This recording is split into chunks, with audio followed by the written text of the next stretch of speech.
الحمدللہ تعالی عشرہ ذوالحجہ کا آغاز ہو گیا اور اللہ تبارک و تعالی اس کی برکتیں ہمیں نصیب فرمائے۔ آپ سب کو اس ماہ ذوالحجہ اور عشرہ ذوالحجہ کی مبارکباد۔ یہ ایسا بابرکت متبرک عشرہ ہے، خالق کائنات نے، خالق فجر و لیل نے اور رب روز و نہار نے خود قرآن پاک میں اس کی قسم کھائی۔ اتنا عظیم الشان اور اتنا برکتوں والا یہ عشرہ مبارکہ ہے، اور ہم لوگ اس کی عظمت سے غافل ہیں۔ عام طور پہ اس کا تعارف بہت کم ہے، اس لیے میں کوشش کرتا ہوں کہ کم از کم ہر سال اس کی عظمت فضیلت کی طرف لوگوں کی توجہ دلواؤں۔ پہلی بات تو رب کریم نے اس مبارک عشرے کی قسم کھا لی، اس کی فضیلت میں اس سے بڑی اور کوئی بات ہو نہیں سکتی۔ فرمایا والفجر، صبح کی قسم، فجر کی قسم۔ فجر ایسا عظیم وقت ہے، ایسا مقدس وقت ہے، اس سے پہلے رات ہوتی ہے، اور مفسرین نے لکھا ہے کہ اس سے جو پچھلی سورہ مبارکہ ہے اس میں چونکہ قیامت کا بیان ہے تو اس میں ایک اشارہ ہے کہ قیامت کا انتظار ہوتا ہے لوگوں کو۔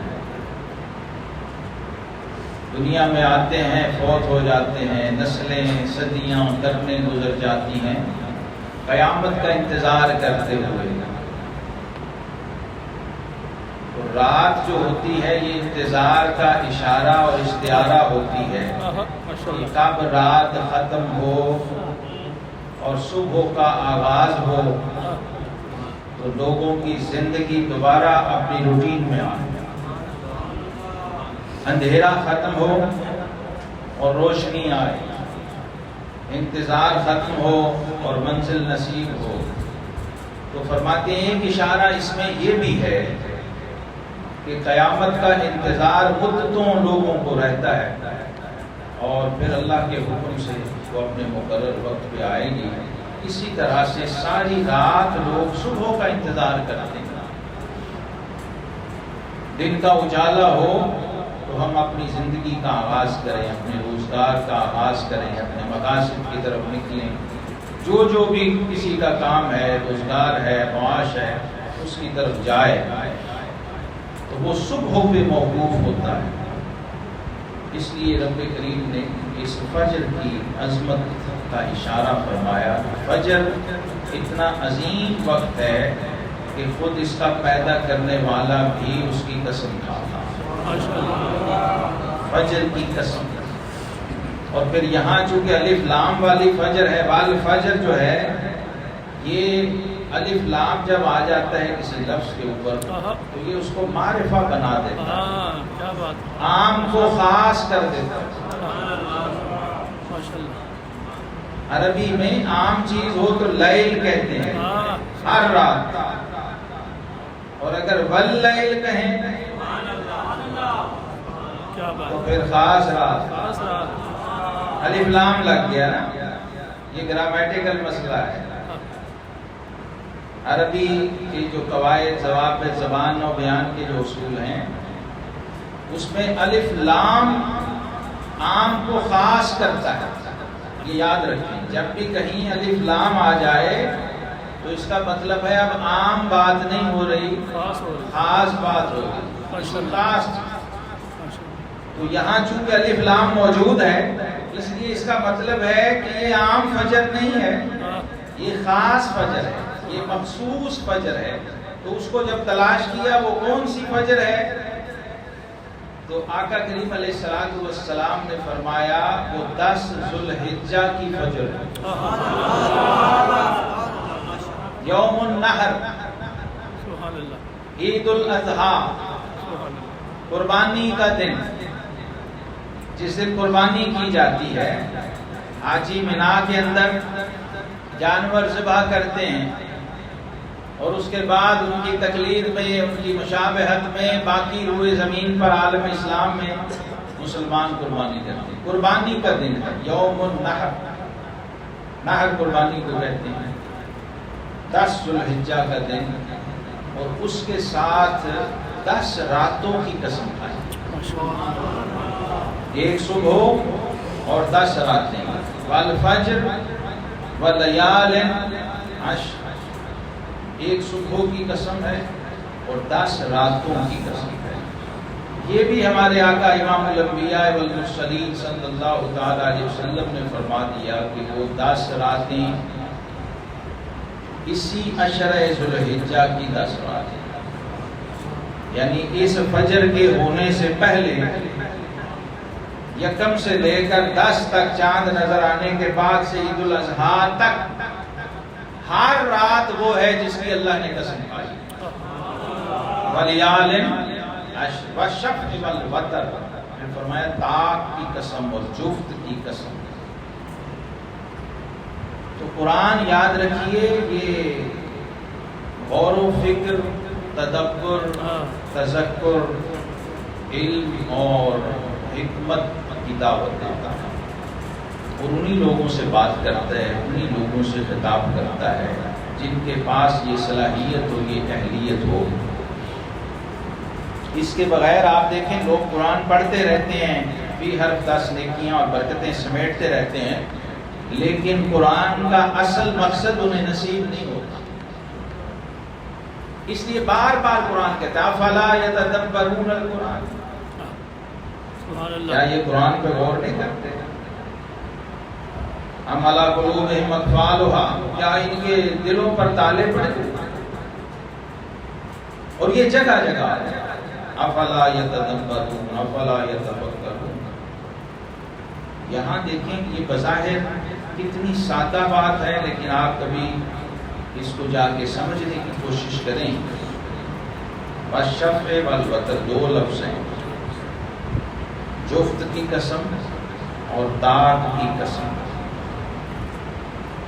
2 جفت ہے اور 1 طاق ہے، اور حدیث پاک میں اللہ وتر یحب الوتر، اللہ طاق ہے اور طاق کو پسند کرتا ہے۔ ماشاءاللہ، نعرہ تکبیر، نعرہ تکبیر، نعرہ رسالت، نعرہ رسالت۔ اب اس کی ذرا تحقیق میں جائیں، مطالعے میں جائیں تو آپ کی زندگی کا کوئی لمحہ اس سے خالی نہیں ہے۔ ماشاءاللہ، یا آپ طاق میں لگے ہوتے ہیں یا جفت میں لگے ہوتے ہیں۔ کوئی لمحہ بھی اس سے خالی نہیں ہے. ہر وقت بندہ کبھی 2 رکعت پڑھ رہا ہے، کبھی 3 رکعت پڑھ رہا ہے. یہ بھی طاق اور جفت ہے. پیسے لے رہا ہے کبھی طاق میں کبھی جفت میں. اسی طرح یہ جو مرد اور عورت یہ بھی ایک دوسرے کی ضد ہے. اور دنیا کا پورا نظام اس طاق اور جفت کے ساتھ جڑا ہوا ہے، اس کے ساتھ وابستہ ہے. جتنا بھی انتظامی مراحل ہیں کائنات کے، اس لیے اس کی بھی قسم کھائی. والشفع والوتر، یہ جو شفاعت کا لفظ بولتے ہیں، شفیع روز محشر کا لفظ بولتے ہیں، یہ بھی اسی کے ساتھ جڑا ہوا ہے. جب جفت ہوتا ہے تو اس کی قدر بڑھ جاتی ہے، ویلیو بڑھ جاتی ہے. شفیع اسی لیے کہا جاتا ہے شفاعت کرنے والے کو، کہ گناہ گار اکیلا محشر میں جائے گا، اس وقت طاق ہوگا. جب شفیع ہاتھ پکڑ کے اللہ کی بارگاہ میں سفارش کر دے گا. والشفع والوتر، تو اللہ رب العزت نے گویا اس میں ہر طاق اور جفت اس کی شان اور عظمت اور اس کی اہمیت کو بیان کیا ہے، کسی نہ کسی رنگ میں، کسی نہ کسی انداز میں، جس میں دیکھیں مل جائے. اور خاص طور پہ جو وقت گزر رہا ہے اس کے ساتھ اس کا بڑا تعلق ہے، طاق اور جفت کا. اور اسی طرح ان راتوں اور اس عشرے کے ساتھ بھی اس کا تعلق ہے.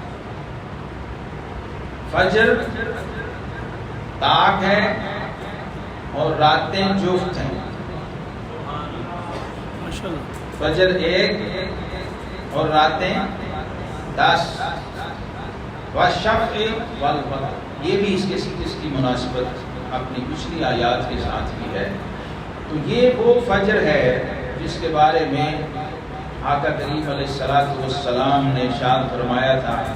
سیدنا ابن عباس رضی اللہ عنہ کی روایت ہے، اور اس کو دھیان سے پھر اپنے دلوں پہ نقش کر لیں، کیونکہ آئے دن اس طرح کی لوگ باتیں کرتے رہتے ہیں عجیب و غریب قسم کی، جو قرآن سنت سے شریعت سے ٹکراتی ہیں، اور لوگوں کو اس میں مزہ آتا ہے. جو شیطانی اور نفسانی مزاج کے لوگ ہیں ان کو اس میں لطف آتا ہے کہ ایک بنی بنائی روایت کو ہم توڑیں. خاص طور پہ جو دین سے جڑی ہوئی روایت ہے وہ نفس و شیطان پہ بہت بھاری ہوتی ہے، اور ہر شر کی قوت وہ اس کے خلاف کھڑی ہے ہر وقت. خاص طور پہ مسلمان جو کام عالم اسلام کی سطح پہ اجتماعی طور پہ کرتے ہیں، آپ کو نہیں پتا ہوتا، لیکن آپ کی دشمن قوتوں کے لیے وہ ایٹم بم سے بھی بڑا بم ہے. جب آپ حج کرتے ہیں نا سارے مل کے مکے میں، کچھ بھی نہیں، انہیں پتا ہوتا ہے یہ گئے گزرے ہیں، ہم نے مہنگائی کر کے ان کی مت مار دی ہے، سب کچھ کر دیا ہے. یہ سارے اٹیک ہوتے ہیں دشمنوں کے، ان کو کنفیوز کر دو، ان کو پریشرائز کر دو. معیشت بھی بہت بڑا بم ہے، اور وہ آئے دن ہم پہ پڑ رہا ہے، اور ہمارے اندر سے وہ بندے پکڑتے ہیں اور ان کو استعمال کرتے ہیں، اپنا اعلی کار بناتے ہیں. اصل کیا ہوتا ہے، جب ہمیں ہمارے آقا کریم علیہ السلام نے سکھایا ہے کہ عشاء کا اگر دسترخوان کھانے کا لگا ہو اور ادھر جماعت کھڑی ہو تو پہلے کھانا کھاؤ. یہ اسلام ہے.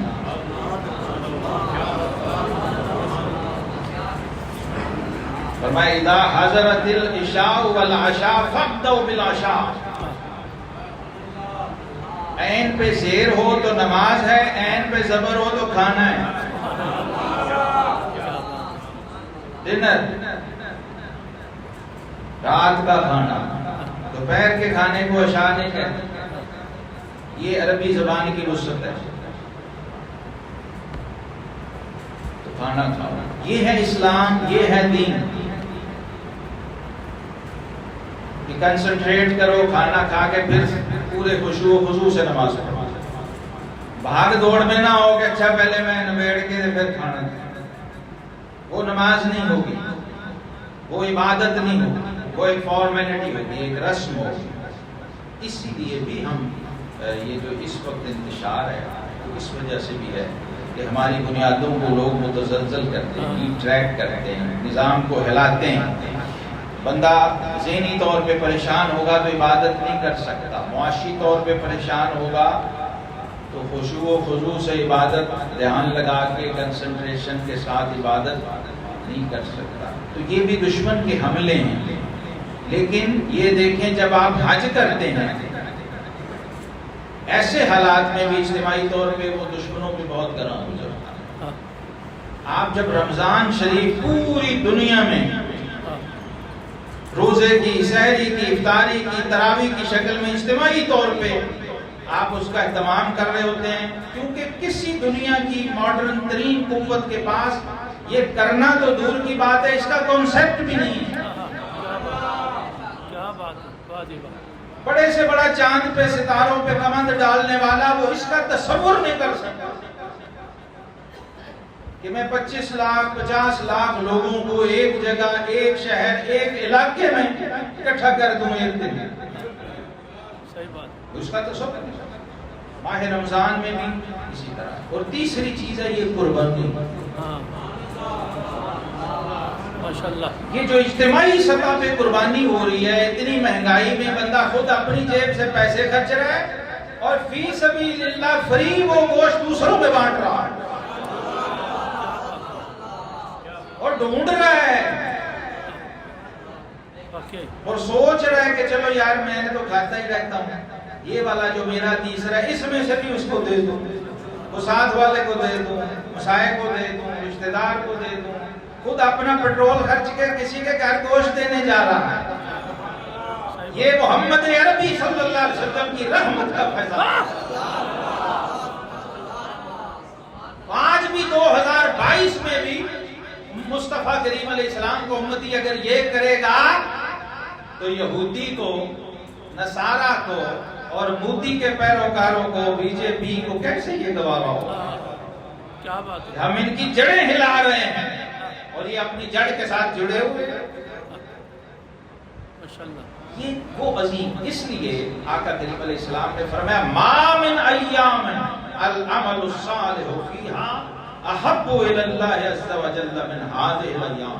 یعنی سارا سال کی نیکیاں اور عبادتیں ایک طرف اور ان 10 دنوں میں کی ہوئی نیکی اور عبادت اللہ کی بارگاہ میں زیادہ ہے. نعرہ تکبیر، نعرہ رسالت، نعرہ تحقیق، نعرہ صدیقیہ.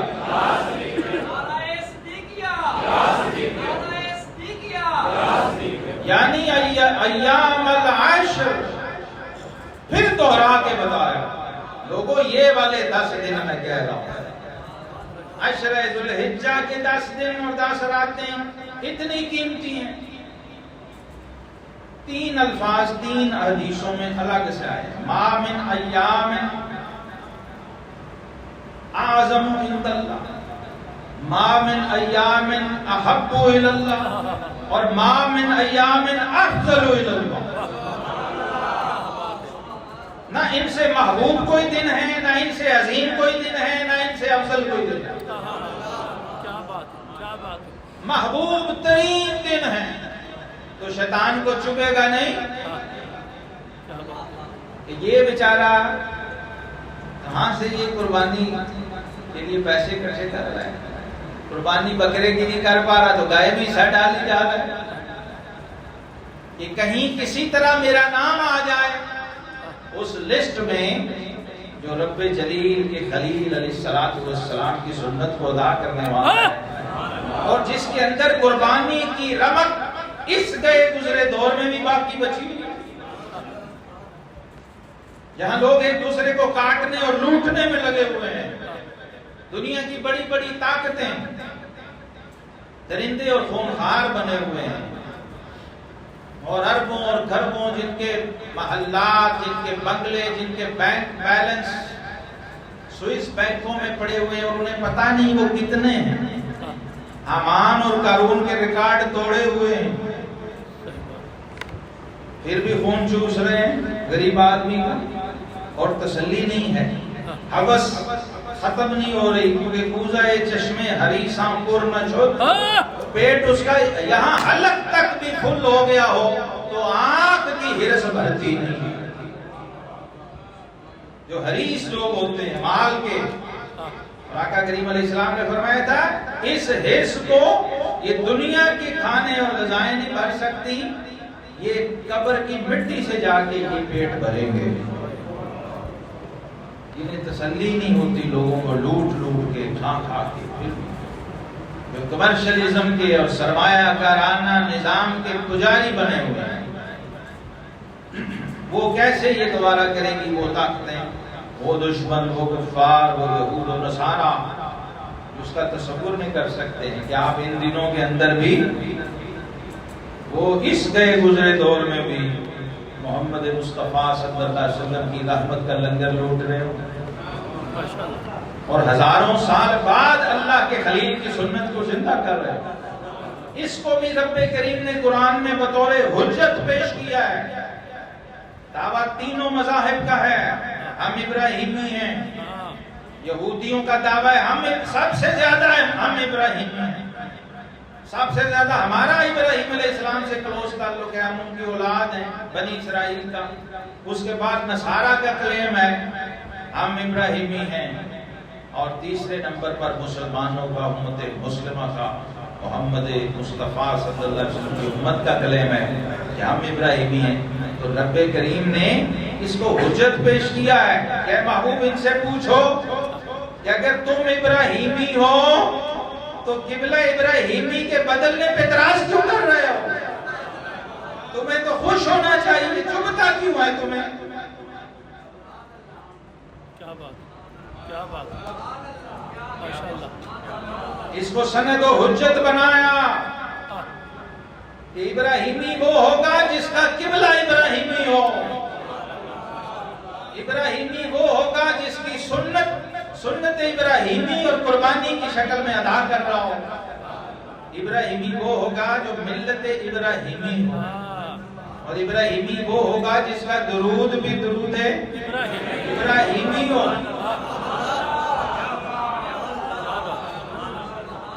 یہ نسبتیں تمہیں حاصل ہیں، کسی اور مذہب کو حج نصیب ہے؟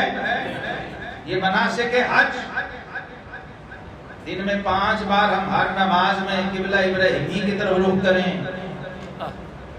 حج میں جا کے ہم سنت ابراہیمی فریضہ ابراہیمی ادا کریں، نماز میں ہم درود ابراہیمی پڑھیں، اور سال بعد حج پہ نہ بھی جا سکیں تو اپنے گھر میں رہ کے سنت ابراہیمی ادا کریں۔ کیا یہود و نصارہ تمہارے پاس ان میں سے ایک بھی ہے؟ کیا بات ہے، واہ جی واہ، ماشاءاللہ ماشاءاللہ۔ یہ بھی چبھتا ہے، یہ بھی وجہ حسد ہے، اور ہمارے آقا کریم علیہ السلام سے جو بنیادی بغض اور دشمنی کا وائرس ان میں تھا وہ اسی وجہ سے تو تھا کہ یہ بنی اسرائیل میں کیوں نہیں خاتم النبیین کو بھیجا، بنو اسماعیل میں کیوں بھیج دیا ہے؟ یہ بھی ان کو چبھن تھی، یہ بھی کری، لہٰذا وہ بغض بھی ساتھ ٹریول کر رہا ہے مذہبی اور نظریاتی سطح پہ، وہ بھی آپ کو پتہ ہونا چاہیے۔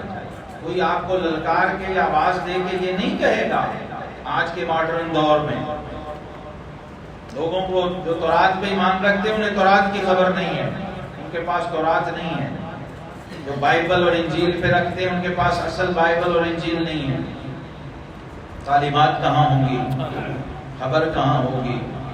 آپ کائنات میں روئے زمین پہ واحد امت ہیں جن کے پاس وہ کتاب ہے جو رب نے اپنے حبیب پہ اتاری ہے۔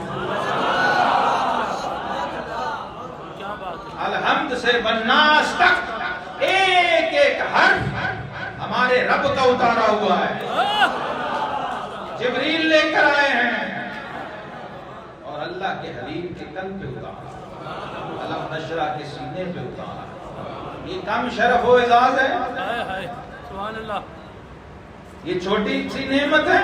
بہت بڑی نعمت۔ اور آپ واحد دنیا کی قوم ہیں، واحد قوم جو اپنی عبادت میں اپنے بنائے ہوئے جملے اور لفظ نہیں بولتی، جس معبود کی عبادت کرتی ہے اس کا اتارا ہوا کلام تلاوت کر رہی ہوتی ہے۔ کے پاس یہ نوری مواد نہیں ہے، اس لیے آپ سے حسد بنے گا، آپ سے لوگ فوکس کریں گے، آپ کو خبر ہو یا نہ ہو، آپ غریب ہوں یا امیر ہوں، آپ ترقی یافتہ ہوں یا ترقی پذیر ہوں، آپ اصل ریزن یہ نہیں ہے، اصل وجہ بغض اور حسد کی یہ ہے، جو چیز کوئی بازار سے خرید ہی نہیں سکتا، جو سودا کسی منڈی سے ملتا ہی نہیں ہے، اور کسی فیکٹری اور مشین میں وہ بن نہیں سکتا، اور کوئی سائنسدان لیبارٹری میں اس کو ایجاد نہیں کر سکتا۔ مدینے والے نے اپنے فقیر درویش کو بھی وہ خزانہ تھا۔ یہ قربانی میرا ایک امتی کرے گا اور کھائیں گے سینکڑوں، یہ پروگرام ہے، یہ نظام، یہ وہ سلسلہ ہے خلت کا، شان خلیلی اور شان حبیبی جہاں دونوں جمع ہو جائیں وہاں کیا کیف ہوگا؟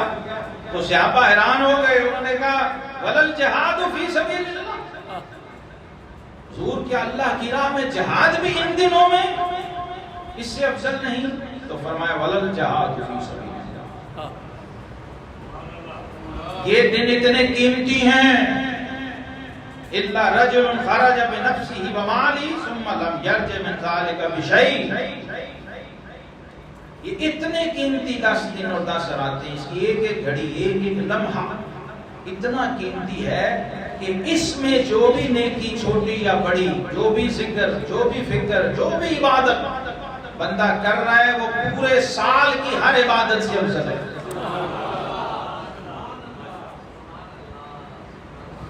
اللہ کی بارگاہ میں محبوب بھی ہے، اعظم بھی ہے اور افضل بھی ہے، خیر کا، اجر کا، ثواب کا، برکت کا ہر پہلو اس میں ہے۔ اور پھر آقا کریم علیہ السلام نے ان 10 کے اندر بھی خصوصی تخصیص فرمائی، فرمایا اللہ کی بارگاہ میں جب 10 ذوالحجہ کا دن آتا ہے، یوم النحر کا، عید الاضحیٰ کا جو پیک ہے، جو 10 دنوں کا بھی سرتاج دن ہے، فرمایا پھر اس دن ان عبادتوں میں بھی تخصیص ہو جاتی ہے، ان 10 میں بھی پھر وہ عمل ان ساری نیکیوں عبادتوں سے اوپر نمبر لے جاتا ہے جب کوئی صرف اللہ کی رضا کے لیے، اللہ کے خلیل اور حبیب کی سنت کو ادا کرنے کے لیے جانور کا خون بہاتا ہے، احراق الدم، اس پر بھی سائنٹیفک ریسرچ ہو تو لوگوں کو سمجھ آئے یہ قربانی کیا ہے، اس کا نفسیاتی انالیسس ہو تو لوگوں کو پتہ لگے یہ کیا ہے۔ ابھی تک یہ انٹچ ہے یہ ٹاپک، آج سائنٹیفک اور جہاں جہاں اس پہ کام کیا گیا ہے، کافروں نے بھی مانا ہے، کافر ہو کے بھی، یہ چونکہ وہ سائنس پہ ایمان رکھتے ہیں، اب ان کا ایمان مذہب، دین اب سائنس ہے، ماڈرنزم کے تحت نظام بدل چکا ہے پوری دنیا کا، لیکن ہم لوگوں کو اس کی خبر نہیں ہے، خدا بھی بدل گیا، مذہب بھی بدل گیا، ساری ترجیحات اور نظریات بھی چینج ہو گئے، اب مذہب سائنس ہے، اب اس کے ذریعے آپ پہ حکومت ہوگی، آپ کو خبر بھی نہیں ہوگی، آپ کو پتہ بھی نہیں ہوگا، رند کے رند رہے ہاتھ سے جنت لگی، وہ آپ کو دوسرے ٹریک پہ لے گئے، دوسرے چارٹ پہ لگا دیا کہ جھگڑا ہی نہ ہو مذہب کا، کافر مسلمان والی بحث ہی ختم، یعنی پورے کے پوری بساط پلٹ دی، پورے کی پوری گیم چینج ہے۔ تو عام آدمی کیا، خاص ہمارے اہل منبر و محراب میں 99% لوگ اس واردات سے بے خبر ہیں کہ اب جنگ کن ہتھیاروں سے ہو رہی ہے، ویپنز اور ٹولز کیا ہیں، ٹرمز اینڈ کنڈیشنز کیا ہیں، کیا اصطلاحات ہیں، کوئی خبر نہیں۔ اب کلیش آف سیویلائزیشن کا دور ہے، یہ ان کی لینگویج ہے، اب وہ اس سٹائل میں لڑ رہے ہیں آپ سے، وہ یہودی عیسائی بن کے، کافر بن کے نہیں لڑ رہے، سب کچھ چینج ہے۔ تو اس لیے اس تہذیب محمدی کی حفاظت ہر مسلمان پہ لازم ہے، یہ دین کی حفاظت، جب آپ ان شاعر کی، شاعر اللہ کی، اور پھر رب ذوالجلال نے قرآن پاک میں اس جانور کو شاعر اللہ میں شمار کرا، جو قربانی کے لیے وقف ہے۔ پھر فرمایا اس عشرے کے اندر بندہ جب نیک اعمال بجا لاتا ہے تو آقا کریم علیہ السلام نے فرمایا اگر کوئی بندہ گھر سے جائے، جان بھی لے جائے، مال بھی لے جائے اور خون میں لت پت ہو جائے، سب کچھ اپنا لٹا دے راہ خدا میں، کچھ واپس نہ لائے، تو ہو سکتا ہے وہ اس سے بڑھ جائے۔ یہ ایسا ہے۔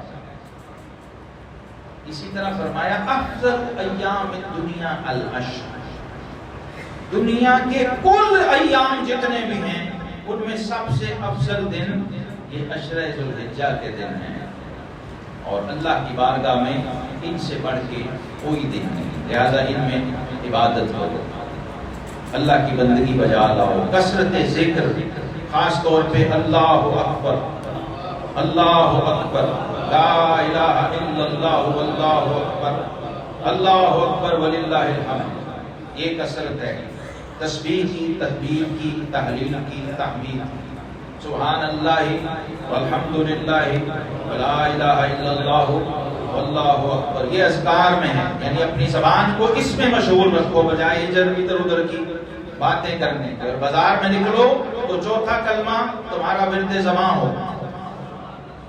اگر اس عشرے سے فیض یاب ہونا ہے تو اس کا پہلا درجہ یہ ہے کہ اپنی زبان کو اس میں لگا دو، پھر اپنے عمل کو اس میں لگا دو، پھر اپنی سوچ کو اس میں لگا دو، پھر اپنی روح کو اس میں لگا دو، اور پھر توفیق ہو تو اپنے مال کو بھی اس میں لگا دو۔ اب فرمایا ما من ایام احب الی اللہ ان یتعبد له فیہا من عشر ذی الحجہ، کوئی دن اللہ کی بارگاہ میں، عبادت تو سب دن ہے اور اللہ کو پسند ہے، لیکن جتنی ان دنوں کی عبادت پسند ہے وہ کسی اور دن کی نہیں، اور پھر اللہ خوش ہو کے انعام بھی اسی حساب سے دیتا ہے۔ فرمایا یعدل الصیام کل یوم منہا بصیام سنۃ، ان میں سے ایک دن کا رکھا ہوا روزہ ایک سال کے روزے کے برابر ہے۔ وقیام کل لیلۃ منہا بقیام لیلۃ القدر، ان میں سے کسی ایک رات کا قیام اور عبادت وہ لیلۃ القدر کے قیام کے برابر ہے۔ اب سوچئے وہاں ایک لیلۃ القدر پورے عشرے میں، یہاں پورے عشرے کی ہر رات لیلۃ القدر، پھر بھی کوئی قدر نہ کرے تو کتنا بے قدرہ ہے، کتنا ناقدرہ ہے۔ تو پھر فرما دیا فَأَكْثِرُ فِيهِنَّ مِنَ التَّحْلِيلِ وَالتَّكْبِيرِ وَذِكْرِ اللَّهِ، اللہ کا ذکر زیادہ سے زیادہ۔ اور آخر میں دوسری حدیث میں الفاظ ہیں وَالْعَمَلُ فِيهِنَّ يُضَاعَفُ ب700 ضِعْفٍ، اس میں نیک عمل کا درجہ اللہ 700 گنا تک بڑھا دیتا ہے، یعنی وہ جو آپ نے ایک روزہ رکھا ہے اس کو 700 گنا سے ضرب دیں، ایک سال کے روزے کے برابر ثواب ہوا، تو جب اللہ اس کو بڑھاتا ہے 700 گنا تک، تو ایک سال کے روزے 700 سال کے روزوں کے برابر۔ پھر سیدنا انس بن مالک رضی اللہ عنہ فرماتے ہیں کہ ہم لوگ صحابہ کرام جو ہیں اس عشرے کے ہر دن کو 1000 دن کے برابر سمجھتے تھے، تو یہ سال سے بھی اوپر چلا گیا، 360 دن سال کے، 1000 دن